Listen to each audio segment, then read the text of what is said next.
ଭଗବାନ ଚାଲିଗଲା ମତେ ଛାଡ଼ିକିଲ ବାବା। ଇଏ ବେଙ୍ଗୁଲୁରୁ ଯାଇଥିଲା। ଇଏ ଆଜିକି 7 ଦିନ ହେଲା ଶନିବାର ଦିନ ଯାଇଥିଲା। ଇଏ ମିଶିନି ଢାକା ଚଲଉଥିଲା ସେଇଠି ଟାଣି ନେଇଛି ଢାବା ଭିତରେ ପୁରେଇ ଦେଇକି କାଟି ଦେଇଛି ମାରି ଦେଇଛି ରେ ବାପ।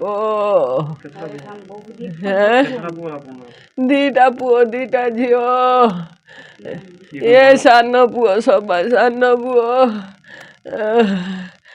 ଏ ସବା ସାନ ପୁଅ ଯାଇଥିଲା ବେଙ୍ଗୁଲୁରୁ ଆଜି 7 ଦିନ ହେଲା। ସକାଳୁ କଥା କହିଛି 10ଟା ବେଳେ କେତେ ରକମର କଥା କହିଲା। କ'ଣ କରୁଛୁ ମା? ଖାଉଛି ଦୁନିଆ। এই একা পুଅ ରହୁଥିଲା ମାନେ ବେଙ୍ଗଲୋରରୁ ଏଠୁ ଗଲା ପରେ ଆମର ହେଉଛି ସେଠି ତାର ମେସିନ୍ ଭିତରେ ଯାଇକି ତାର ମାନେ ଗୋଡ଼ ପଶିବ କି ହାତ ପଶିବ ଆମେ ଦେଖିନୁ। ଆଉ ତାପରେ ସେଠି ସେ ଡେଟ୍ ହେଉଛି ହେଇଗଲା ସେଠି। ଆଉ ଡେଟ୍ ଭିତରେ ସେ କମ୍ପାନୀ ବର୍ତ୍ତମାନ ମେଡ଼ିକାଲରେ ସେ ରଖିଛନ୍ତି।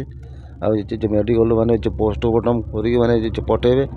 ଆଉ ପଠେଇଲା ପରେ ତାପରେ ତାର ଛୁଆଟା ଅଛି, ତାର ସ୍ତ୍ରୀଟା ଅଛି।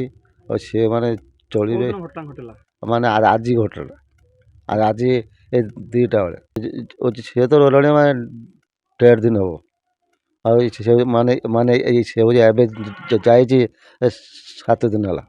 7 ଦିନ ହେଲା ଯାଇକି ମାନେ ପହଞ୍ଚିକି ଆଉ ମାନେ ଆଜି ହେଉଛି ଏଇ ଘଟଣା। ହଁ ବାହା ହେଇଥିଲା ତାର ଗୋଟେ ପିଲା ଅଛି 5-7 ବର୍ଷର। ବାପା ମାଆଙ୍କର ସାହାରା ଥିଲା। ଆମେ ସେ ପଇସା କଡ଼ି ଦେଉଥିଲୁ ଆମେ ଚଳୁଥିଲୁ। ଆଉ ମାନେ ଏବେ ଆମେ କେମିତି ଚଳିମୁ କ'ଣ କରିମୁ?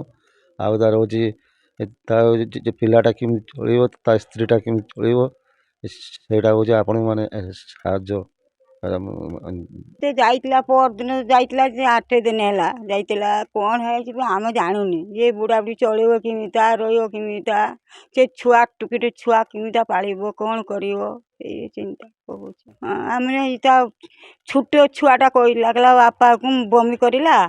ଆଉ ତୁମର ମା ଡାକ୍ତରଖାନା ଯାଇଛି, ବାପା ମାରିଲା ଯାଇଛି, ଏଇ କଥା କହିଲା। ଆଉ କିଛି ଜାଣିନି ଆମେ।